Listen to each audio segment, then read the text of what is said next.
TS99కి స్వాగతం. పాపనపేట పేద ప్రజలకు అండగా ఉంటామని మెదక్ ఎమ్మెల్యే మైనంపల్లి రోహిత్రావు అన్నారు. గురువారం పాపనపేట మండలం పరిషత్ సమావేశ మందిరంలో వివిధ గ్రామాలకు చెందిన లబ్ధిదారులకు కళ్యాణ లక్ష్మి చెక్కులను అందజేశారు.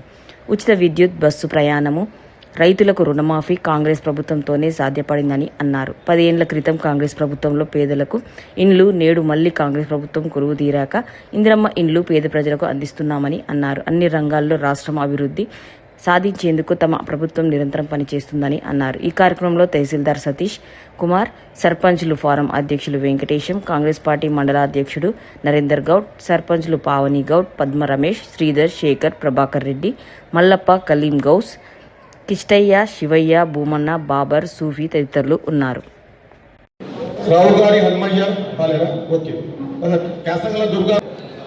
కమ్మరి భార్గవి వాళ్ళ సంబంధితుల ప్రజాపతిని మనకు అడిగి ఉండాలి. తదుపరి ఎల్లనూరు లక్ష్మి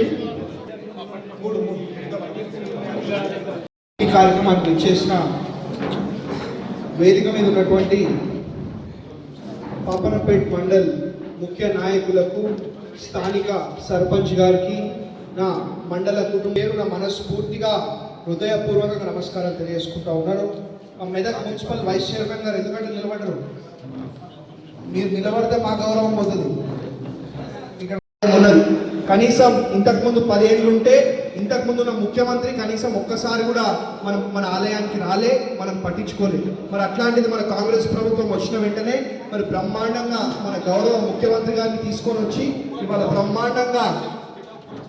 బ్రహ్మాండంగా ఆలయాన్ని అభివృద్ధి చేసుకుంటా ఉన్నాం. మరి అదే కాదు, ఇంద్రమ్మ ఇల్లులు ప్రతి గ్రామంలో కూడా ఇవాళ ఇంద్రమ్మ ఇల్లులు ఇస్తా ఉన్నాం, సన్న బియ్యం ఇస్తా ఉన్నాం. మరి మీ అందరూ తెలుసు, గత 10 ఏళ్ళు ఇల్లులు ఇస్తామని చెప్పి 10 ఏళ్ళు గడిపేసి తప్ప కనీసం ఒక్క ఇల్లు కూడా ఇయ్యలే. మరి ఇవాళ ఏ గ్రామంకి పోయినా మనకి ఏం కనిపిస్తాయి? 10 ఏళ్ల కింద మన కాంగ్రెస్ ప్రభుత్వం ఉన్నప్పుడు ఇల్లులు, ఇంద్రమ్మ ఇల్లులు ఇస్తే అవే కనిపిస్తాయి. మళ్ళా 10 ఏళ్ల తర్వాత మన కాంగ్రెస్ ప్రభుత్వం వచ్చినాక మళ్ళీ మనమే ఇంద్రమ్మ ఇల్లులు ఇస్తున్నాం, అవే కనిపిస్తాయి తప్ప వేరే కనిపించాయి. కాబట్టి ఇది కానీ సన్నబియ్యం కానీ, కరెంటు బిల్ కడుతున్నారు ఎవరన్నా? మీరు కరెంటు బిల్ కడుతున్నారు? మహిళలు కరెంటు బిల్ కడతలేరు, సన్నబియ్యం వస్తుంది, బస్సు ఫ్రీ, రైతు రుణమాఫీ చేయడం జరిగింది. ఇవన్నీ కూడా మరి మీకోసమే చేస్తూ ఉన్నాం. కాబట్టి బ్రహ్మాండంగా అభివృద్ధి, సేవా, సంక్షేమ కార్యక్రమాలు చేపట్టుకుంటూ మరి అన్ని రంగాలలో కూడా పాపనపేట మండలిని కానివ్వండి, మెదక్ని కానివ్వండి ముందుంచే విధంగా పనిచేస్తామని చెప్పి మీ అందరూ కూడా ఇంకొకసారి ఈ అవకాశం ఇచ్చినందుకు పేరు పేరున మనస్ఫూర్తిగా హృదయపూర్వకంగా ధన్యవాదాలు, అభినందన తెలియజేసుకుంటూ ముగిస్తా ఉన్నాను. జై కాంగ్రెస్.